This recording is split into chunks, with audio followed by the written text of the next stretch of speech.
Hello, my name is J.T. Justus.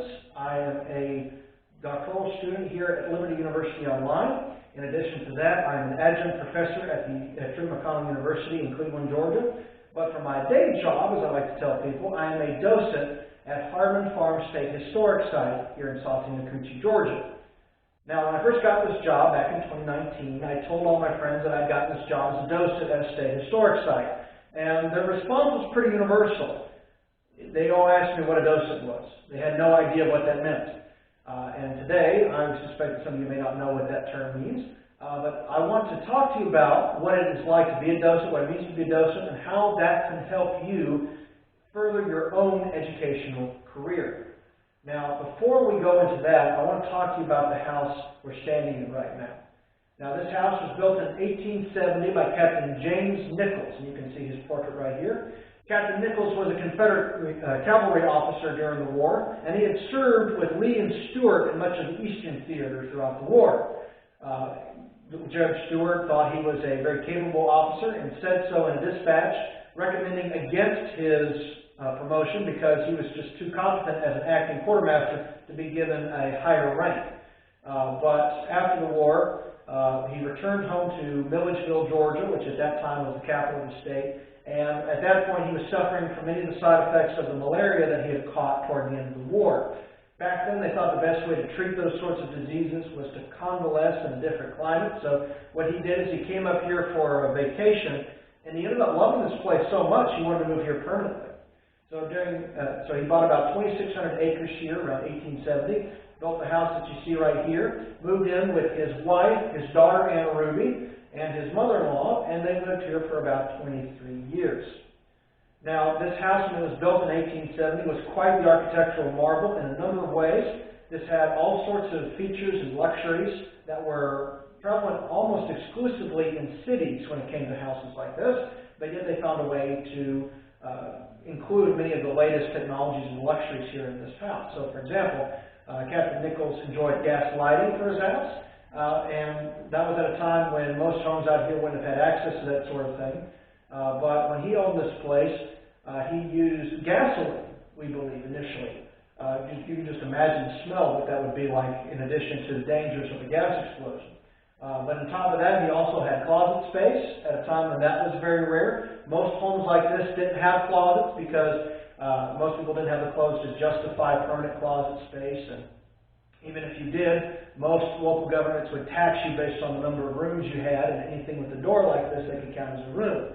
Now, apparently, whatever this tax situation was like here in White County in 1870, I guarantee you that Captain Nichols didn't care because he puts a closet in every room on the second floor, and on this floor here, on the first floor, he has a closet in almost every room here as well. So it shows you that Captain Nichols thought that his family was going to have all these changes of clothes to justify permanent closet space, which at that time was very much a mark of luxury and wealth. And Captain Nichols also had hot and cold running water here in the house as well, a good 70, 80, and sometimes even 90 years ahead of some of his neighbors here in the Saltine-Nacoochee area. So it shows you that Captain Nichols was very interested in the latest technology, and he used his very deep pockets to build what in many ways was the house of the future, at least according to 1870. But after 23 years here, in 1893, he was getting a little too old to run the property himself, so we sold it to some family friends of his in Atlanta, a family by the name of Honeycutt. The Honeycutts were a prominent business family at that time, and for the better part of 10 years, they used this as a vacation home, but not much else. They didn't do dramatic changes to the property here, and so typically, when we give tours here of the house, we don't really talk about the Honeycutts that much because their impact on the property was relatively negligible. But during 1903, they sold this to Lamartine Hardman, who was a man of all trades. He was a doctor, he was a physician, specializing in surgery. He was a politician, he was a businessman, quite the Renaissance man.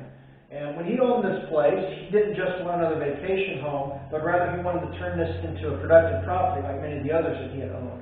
So he turned this place into a dairy farm, which it was ran as such for a number of decades. And Dr. Hardman could milk as many as 60 Jersey cows a day. That was quite impressive for that time, given the fact that this was prior to milking machines. But anyway, the Hardmans themselves owned this as a vacation home, probably for the better part of the century, from 1903 all the way up until 1999 when they gave it to the state.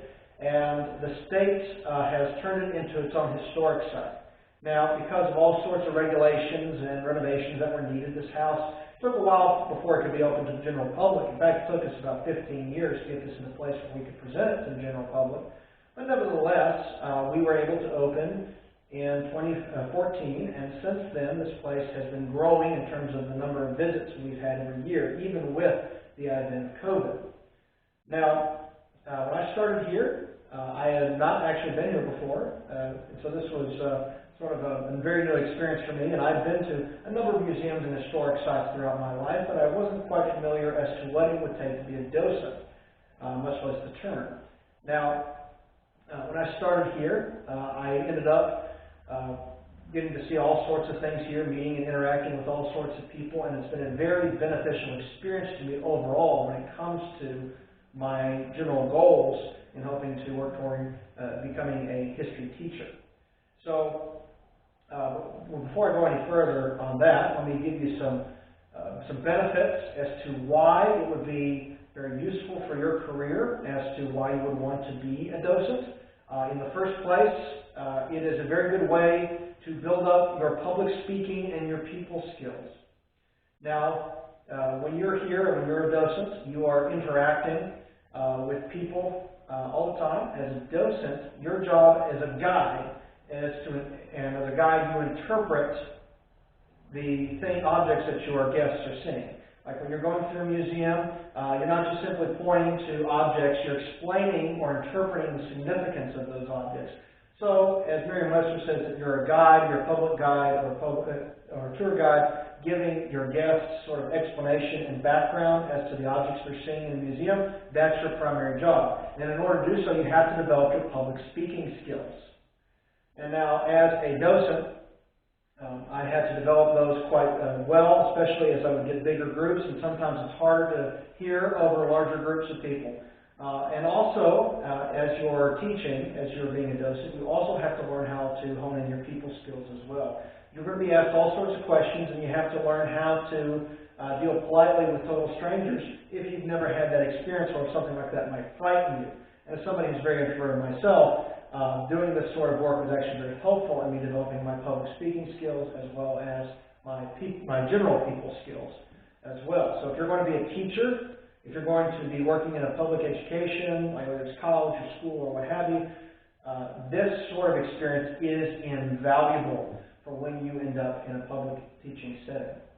Now, number two, another thing that's very advantageous for you is actually all the behind-the-scenes stuff that you're going to have a chance to interact with once you get a job like this. Now, as a docent, my job description is reportedly to give tours here of the house, but I also do a number of other things as well. I've helped run all sorts of events here at Harmon Farm. I have also helped in restoration projects, like trying to repair floors, trying to reposition furniture, put up curtains, things like that. You know, very modest things, but things that have actually helped me gain a greater appreciation as to what all goes on involved in public history.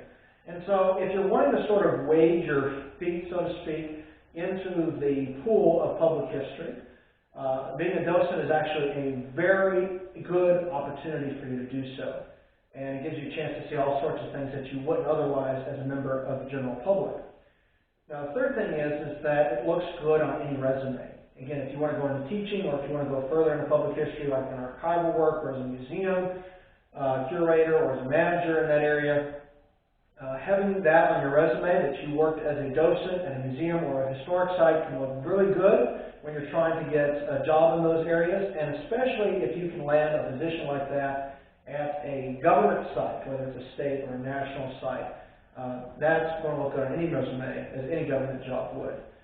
So just having the experience enough, just to have it on your resume, that you did this for a number of years, that can be invaluable to your job prospects as well. Now, I want to add a warning for you. You're not going to make a lot of money off of this, if you make any money at all.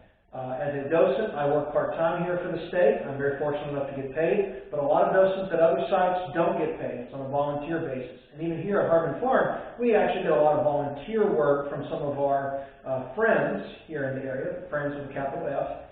That's the organization of volunteers that helps us out throughout the year.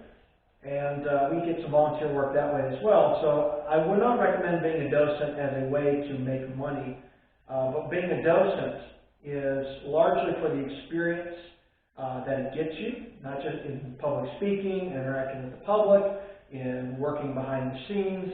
When it comes to public history, gaining a greater appreciation for that, and of course building up your resume as you go throughout your career as well.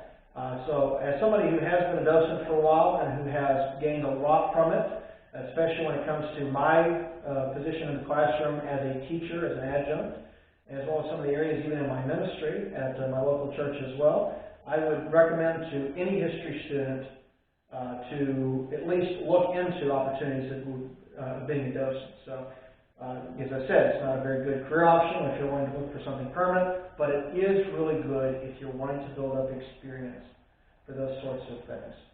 Now, if you ever visit us here in Sauteing the Coochie, come visit us here at Hardman Farm State Historic Site just outside of Helena. We're open 7 days a week. And if there's anything that we can do for you, just let us know there. Ask for JT, tell him that JT sent you. But in the meantime, God bless.